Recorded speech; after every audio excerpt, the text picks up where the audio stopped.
The White House confirmed the Iranian missiles that flew to Russia and will now fly at us, but said that there will be sanctions.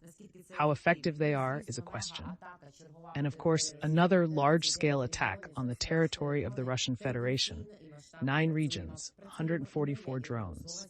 We are working in a trendy and large-scale manner. I'm Iryna Uzlova. With me is Oleksandr Musienko, head of the Center for Military Studies. Alexander, greetings. Glory to Ukraine. Glory to the heroes. Congratulations. This morning, Russians searched for deceased children but found none. They inappropriately searched everywhere and were reminded that asking Putin to stop the war is the only escape, though it won't happen. A massive attack with 144 drones hit 9 regions, including Moscow. The faulty air defense system caused drones to be shot down over residential areas. We need to improve. We need to assess potential targets, strike effectiveness, and the number involved. 150 is significant. The first thing to say is that we are seeing the 3rd attack in a few weeks on the territory of Moscow and the Moscow region. We can say that the first attack was a test to study the location of enemy air defense, to analyze how Russia would counteract and what measures to take. Now we can say that the 2nd attack was more successful because we saw its consequences and results. This attack was notable for the fact that we recorded a hit to the Moscow oil refinery, which partially stopped working, losing oil refining volumes and so on.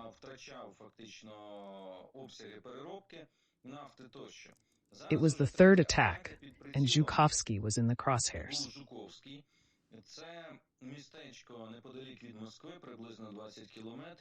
A town not far from Moscow, about 20 kilometers away, it is the heart of Russian aviation.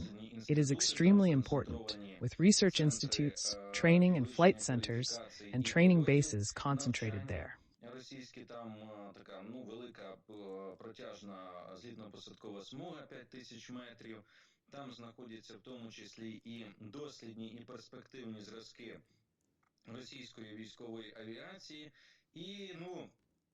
Zhukovsky has a large 500-meter-long runway, which also houses prototypes and advanced models of Russian military aircraft.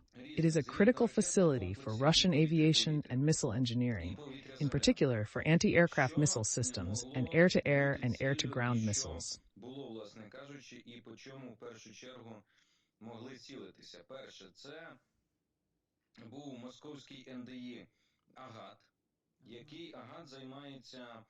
The targets could have been Moscow's Agat Research Institute, which produces radar guidance heads for missiles, including the X-10-155, and the Tikhomarov Research Institute, which works on medium and short-range air defense systems.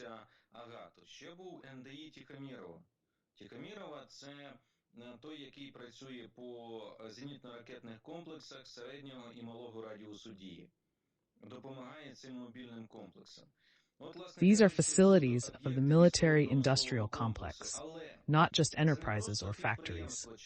Research institutes are critically important because they ensure the improvement of existing weapons models and the production of the latest models.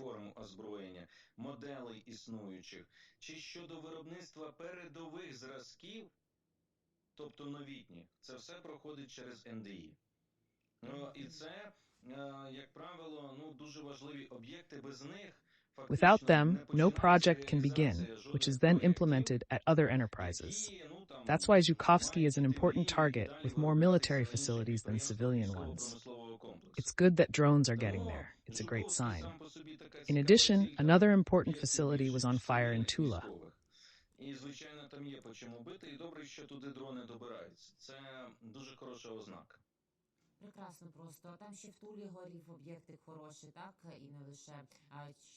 Let them say later that these are allegedly targeted strikes on oil refinery and fuel facilities, but plastic burns for several days, and tanks in the Rostov region burn for several weeks. These are all seemingly targeted strikes, which, however, seriously disrupt the ability to supply fuel to the Russian occupation forces. That's right, if we're talking about point attacks, they are gradually turning into systematic ones. And in my opinion, in addition to the interruption of supplies, we need to talk about the mood among the so-called elites.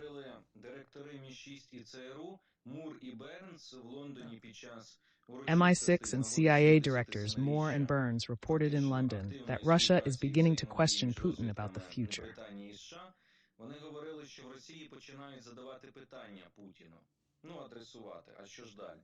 The goal, of course, is to have these questions addressed by representatives of the so-called elites and their establishment. This is a very important goal.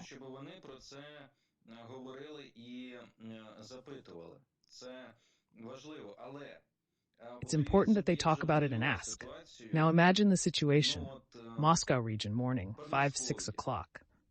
The owner or co-owner is lying down because the other share is owned by the FSB, which otherwise does not work, or by the Kremlin's comrades.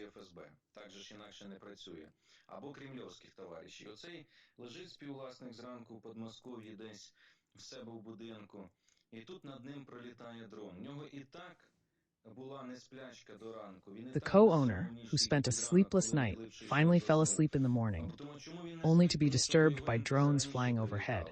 His idle refinery is causing him losses and worsening his psychological state. The constant drone activity only adds to his distress. Розумієте, який психологічний стан у цих людей після цього? Що вони думають? А тепер важливо, щоб вони не просто думали десь там, ходили між собою, говорили про щось, а щоб вони активізувалися. And it is important that they do not just think and talk among themselves, but that they become more active. Start financing some movements, even underground ones. Act, support anti-Putin and anti-war movements in order to stop all this. This is the desired effect for us.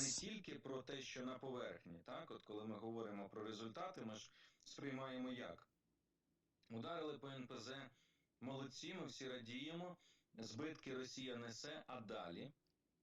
So, when we talk about deeper things, not just superficial strikes on refineries, we are happy about Russia's losses. But we need to think further. The more such isolated strikes that build up into a chain of interdependent events, the more consequences it will have. And this one in the Moscow region, it will start to go crazy. Може він щось з собою, правда, зробить, бо такі випадки теж по території Російської Федерації відомі, але він сам один зробити не може. Perhaps he will eventually do something, or even do something to himself, because such cases are already known in the Russian Federation. But he cannot do anything alone.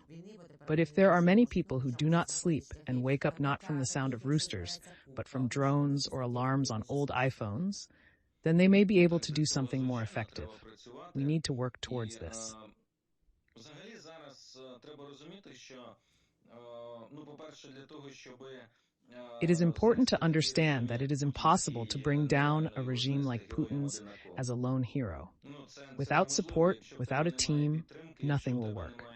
Khodorkovsky once tried to become such a hero against Putin, but he was not very successful with all the known consequences. By the way, directors Moore and Burns also spoke about this. What did they say?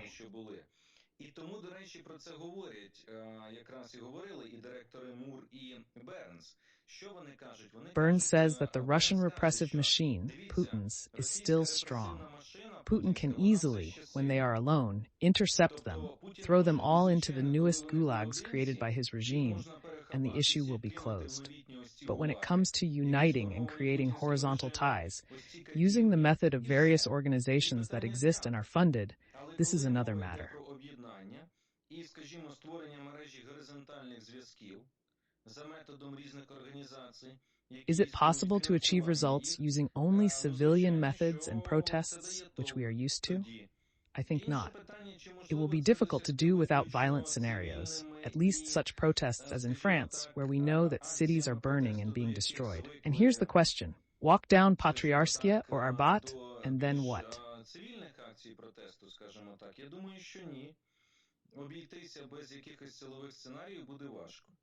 Хоча б таких сценаріїв, хоча б таких протестів, як... Traders should start funding, in particular, the 13th, who I wanted to talk about, Girkin's campaign. Novorossiya, as they point out, the destructive elements first, and then, of course, to attract more movements, not just marginal ones. Трейдери починати фінансувати 13-го. Я тільки про нього і хотіла І його продовжити. кампанію, да. От Гіркіна 13-го, Новоросія, Труд, як вони там зазначають, от ці от деструктивні спочатку елементи, потім, But what can you звичайно, do і if only marginalized підсвічувати people це remain більше abroad? рухи Does не this have the просто effect we маргіналів. need? Але що No, зробиш, it якщо doesn't. не маргінали за кордоном, вони говорять, але чи має це ефект, такий, як потрібен? Маргінали залишилися, доводиться працювати з тим, знаєте, інших протестантів зараз на території Росії у мене для вас нет. Потенційних, крім 13-го, крім отаких. А що зробиш? Чи крім Гіркіна, Стрілкова, тобто, те, що треба розуміти, не святі ігрушки ліплять, тим більше в питанні повалення путінського режиму, тим більше в питанні таких от чутливих моментів. Тому треба так, тому що інакше... There are almost no protesters left in Russia, except for people like Girkin or Strelkov. And we have to understand that the overthrow of the Putin regime is not a matter for saints, especially in such a sensitive situation. Otherwise, Putin will imprison everyone one by one and repress them. Therefore, the only way is to unite and invest in various movements, even if they are the same marginalized people or someone else. There is no other way. There are different groups there, but most of those who are left in Russia are either marginalized or destructive elements, or they are in favor of nuclear war. It's a club of urban madmen, and it's hard to decide who you support. But as experience shows, it is precisely such groups that demolish the government, especially by force. Як показує досвід, зносять владу саме такі. Да. Особливо силовим сценарієм. Її не зносять, є інший спосіб. Another way is like in Belarus, where everything was limited to singing songs. Співали пісень. Болотную мы ж проходили в 2011 году. We already went through this in 2011, and everyone saw where it led. So we shouldn't idealize the situation, although I sometimes hear people say why they mention some marginalized people, freaks and scum who are in Russia, who took part in the war against Ukraine, but at the same time want to overthrow Putin. This is not normal, they say. A normal opposition should come. Yes, it should, but something needs to be done. And if these people start acting, the question is, as they say, others may come on their shoulders. It is important that they are ready to take power at the right time. А я в 13-му взагалі вбачаю потенціал і ресурс неабиякий, бо він не вичерпується просто так. І він і Гіркіна згадує. І те, що якщо за мною підуть бунтом, то це буде... In 2013, I see untapped potential and resources. He mentions Girkin, noting that if he rebels, many will follow, though I'm skeptical given the Russian Federation's repressive system. Despite this, Girkin released nearly 13 videos today, appealing to Russia's military and political leaders not to terribilize something flabby, paraphrased to avoid blocking.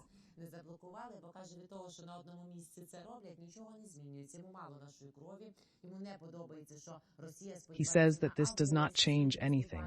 He does not want our blood. He does not like the fact that Russia does nothing about Kurdish and hopes for a chance in its offensive actions. He also asks why Russia did not destroy the bridges across the same river before we did, because then we would not have had the opportunity to occupy these territories. It seems like he may find more supporters, but will he be shut down, Alexander? What do you think? After all, more than one person has already been silenced. At least he speaks out. It's a collective voice, and he's not just expressing his own thoughts. If he didn't receive feedback like, "You're doing great, keep up the good work," he would shut up. But it is important who writes these reviews. One must immediately understand whether these are not the plans of someone from the FSB who advocates more radical actions. There have always been people like that. That's right, we talked about it. I mean, there have always been people like this, and it needs to be stopped. If they start persecuting him and imprisoning him now, like Girkin, it means that the team is just supporting him. Most likely, they gave him the opportunity to speak out, to say something, to talk, and that's all. So we will follow how his situation develops and what he will write about it. писати з цього приводу, але But it is і also так треба important to розуміти, understand що that there is discontent, невдоволення є, і and it воно is абсолютно completely різне. different, just Ну, like це in як було Russia в in Росії 2016-17. 1917 Back років. then, there were all kinds of Тоді people ж running по around the вулицях streets, бігали socialist хто хочеш. revolutionaries, anarchists, Есери, Bolsheviks, and others. анархісти, There were all sorts більшовики, of committees, інші, soldiers' кого тільки assemblies, там не and the було, like. комітети всякі, солдатські і тому подібне. І у всіх були абсолютно різні вимоги. Ну, але They всі all були had проти different царя. demands, but shared one Єдине, common що їх trait: об'єднувало, що вони opposition to не the Tsar and підтримували his політику policies. царизму тоді. This was their Це main була unifying така feature, визначальна риса. despite their Але varied насправді positions. кожен там виступав за щось своє. Хтось Some people виступав advocated a more захищати radical книгу course з in communism, комунізму, socialism, and there соціалізму, were some такі who були. did. Хтось Someone was in виступав favor за of курс dekulakizing там, everyone, скажімо, and того, someone що was in favor of a потрібно moderate всі course, навколо, like the хтось Social виступав Democrats. за This is how it all помірковані, happened, як in fact. соціал-демократи. Ну, So these от так processes це are все quite відбувалося, interesting. власне кажучи. Now, the most important thing Тому I've це been thinking досить about these цікаво, ці days is процеси, які who will назрівають. be Ну, in зараз charge, найголовніше, що what changes will be made in the я power цілими днями bloc. все думав, хто ж буде, які ж будуть The зміни ones в силовому recently mentioned блоці, by the head of про які Ukrainian говорив military нещодавно intelligence, очільник української Kyrylo воєнної Budanov. розвідки Кирило I think Буданов. that Kadyrov will get some Він kind собі of думає position, отак, for example, as an що advisor отримає or якусь chairman посаду of some Кадирова. kind of coordination committee. Він має Perhaps отримати якусь Alavdinov посаду will become якогось his deputy. внештатного советника чи головою якогось координаційного комітету, значить, якийсь буде там. От, Алавдінов буде у нього заступником. В цьому це, щоб уважити Кадирова. Я думаю, Путін може This may be зробити. done to І honor Kadyrov, якраз and Putin підтримати may ті ролі, support such a які, role, значить, saying that начебто Akhmat was involved in the вніс, retreat from the Kursk region. втечу з Курської Obviously, області there і will be some Суші. changes. Ну, як вони Something скажуть, will що happen to let оборона off втечі, steam, а оборона because на Putin needs to Суші. shift his Ну, focus. от, і будуть якісь зміни, щось буде відбуватися для того, щоб випустити пару. Тому що треба Путіну змістити фокус уваги, щоб 13 і інші почали писати про перестановки. І він буде намагатися стравити кадирівців між оцим. For 13 and others to start writing about reshuffling. I am almost certain that this will cause discontent in Russian military circles. Kadyrov should get some kind of position, perhaps Gerasimov and Bortnikov, that is, the chief of the general staff and the director of the FSB, as well as the leadership of the GRU, will be fired. Then we will see how much they will switch to this focus. Ну і далі побачимо, наскільки вони переключаться на цей фокус. I wonder how much more Putin will try to appease Kadyrov, how many more bows will be made. It's very interesting to watch, and I also wonder who they will replace Gerasimov and Bortnikov with. Are there any worthy candidates? А на кого ж вони замінять оцих всіх і Герасимова, і Бортнікова? Чи є гідні кандидати?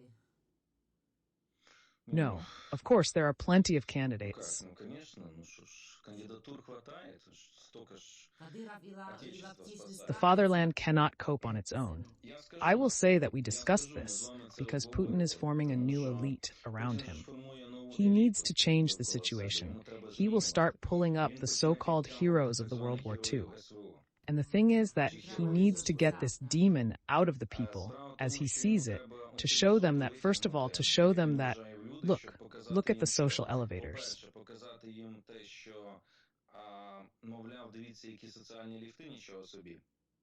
Secondly, to motivate those who stay, and thirdly, to intimidate the existing ones, those who have stayed too long.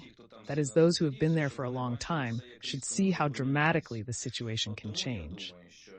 So I think he can pull up these so-called heroes of the Free Trade Union, and they will be there. І тоді 13-й має написати про те, який Путін молодець, які він кадрові перестановки зробив. This is his plan, which may be, and then Channel 13 should write about what a good man Putin is, what personnel changes he has made, and sing odes to him. And if he tries to say something else, it will be interesting. That's actually why I think it's somewhat interesting. Thank you for these thoughts and for sharing them with us. If they don't remove the 13th before they remove Gerasimov and replace him, then maybe there will be something praiseworthy.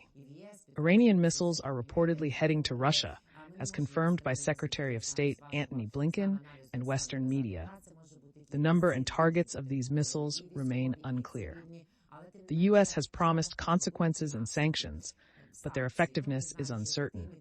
We need to determine if, as Blinken suggests, these missiles will actually arrive in the coming weeks and their specifics.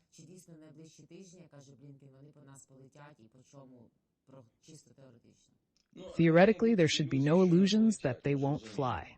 We understand that they will. It's obvious. I think that, as I said, these are terrorist strikes, attempts to launch terrorist strikes on our territory, the border, and the front line. I do not rule out that they will try to use them along the front line to try to hit, for example, Pokrovsk or beyond Pokrovsk. So I would not rule it out.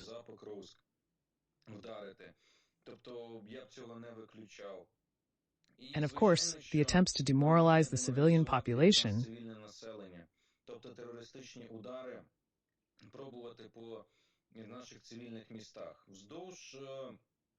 that is, terrorist attacks on our civilian cities along the border and the front line, is obvious. Unfortunately, these areas are primarily under threat, given the range of 100 to 120 kilometers. We can model where they can hit. Скажімо так, зараз взагалі Україна працювала і буде працювати над тим, я можу сказати, і мені з моїх джерел відомо, що досить серйозні заходи вживаються, це зараз є одним з... So now Ukraine is working and will continue to work on this. I know from sources that serious measures are being taken, and this is one of the priority issues for our security and defense sector. This is to hunt for missiles, to detect them and their deliveries. There is another area that I would not like to talk about in detail, but it is also important.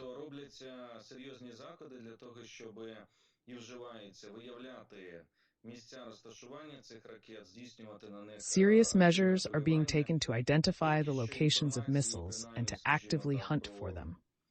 So far, there is no information about the discovery of such objects, but we must understand that at first there was no information about KKN-23, and then they were found. I think that everything will be much faster here, and work will be done to destroy these facilities, missile depots, and launchers. Could they have transferred shorter-range missiles rather than what Russia expected? Or might they be planning to introduce 300-kilometer missiles from Iran? We have also talked about this before, and I mentioned Iran is practically on the verge of implementing a nuclear program, and this is confirmed today by the strengthening of cooperation between Russia and Iran. Secretary Blinken confirmed this today. The Americans had previously confirmed this at congressional hearings, and these issues had been discussed, so this is not something that came out of the blue. We may have paid less attention to it, but Iran was indeed moving closer to a nuclear program. If the issue now is that Iran could get nuclear weapons and nuclear warheads,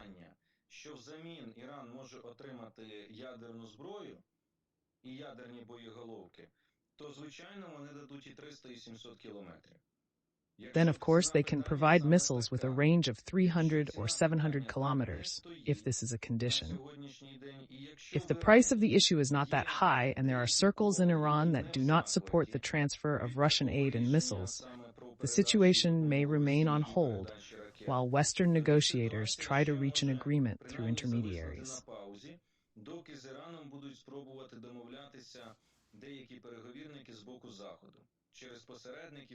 Then the final decision on long-range missiles could be postponed. For now, the situation continues to be in focus, and so far we are talking about missiles with a range of 120 kilometers. There are risks that the situation may change, but we are proceeding on this basis for now.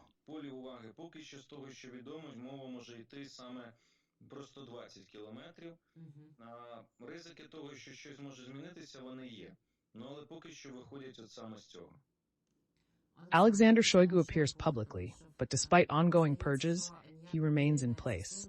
He claims there will be no negotiations until he is pushed out of the Kursk region, even though Gerasimov already cleared the area on August 7th. Shoigu suggests our plan failed due to troops not being withdrawn from Pokrovsk. His statements are unclear and may indicate a position he can't defend. We need to focus on the main points and cut out indirect statements. Консистентно війська з Покровська не відтягнули, тож, в принципі, все провалилося, і питання часу, коли нас витіснять. Очевидно, певно, Шойгу сам може і піде витіснять, але скаже, тепер посада не дозволяє, він же не міністр оборони. Там очільник Радбезу РФ. Для чого заяви, з яких поки зрозумієш, де одне речення склалося нарешті, треба вирізати половину зрозумієш, де одне речення склалося нарешті. Well, the fact is that there is a lot of information noise being created now. A lot of statements are being made because the topic has become more active again. There has been another round, and now there's a trend to talk about peace talks. Everyone is trying to make a mark. Russia is talking up the situation. They are demonstrating a change in the focus of their position. Зараз так само демонструють зміну фокус позиції, тобто зараз вони що говорять, дійсно з проблеми, яка є, він зміщує фокус уваги Росії. Shoigu changes the focus of attention from the real problem of Russia's inability to dislodge the positions of the Ukrainian armed forces from the Kursk region to the issue of peace talks. They say that peace must be achieved, and now they seem to be going to leave themselves if peace is achieved. So the purpose of this operation is to force Russia to take certain actions. We can mirror that. If you are coming from Kursk region, we are coming from Kherson or Zaporizhzhia region. Цієї курської операції, тут можна нам дзеркально Росію піти на певні дії. Тут можна нам дзеркально відповісти. Ми йдемо з Курської області, якщо ви йдете, наприклад, з Херсону одночасно. Although it is difficult to withdraw from all the territories at once, it is worth at least starting. Shoigu is shifting the focus of attention because the issue of the Kursk region is hurting them. No matter how much they try to hide it, this issue bothers them, and so they are constantly trying to interpret the situation in this way.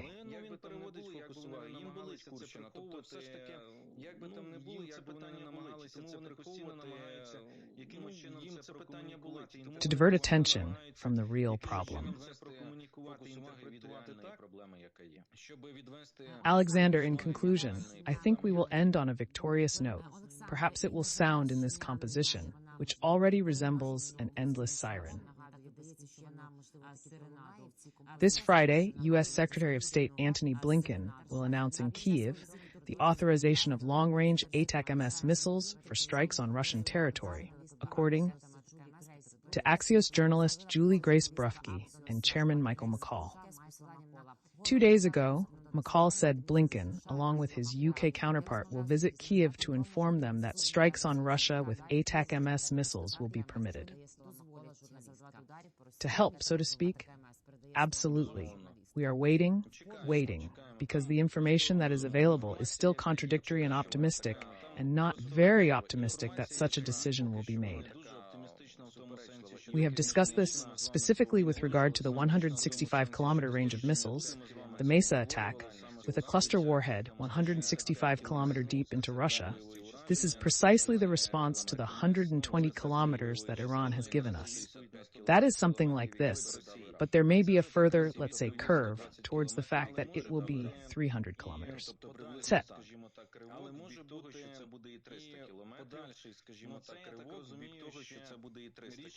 Key decision is still being discussed, and the British Prime Minister will talk to the U.S. President. If we hear that the UK and the US have agreed that we should use long-range weapons, it means that it will be 300 kilometers, because Storm Shadow is already 270 kilometers.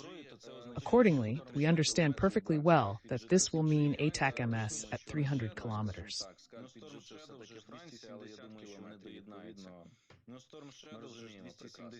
So let's wait. It won't be long until Friday. Yes, we have been waiting so long that it really won't be long until Friday. What do you think could have been or could still be the last strong argument for the White House administration to make up its mind? Or has it already been? The argumentation is clear. It's a purely political decision that has been made.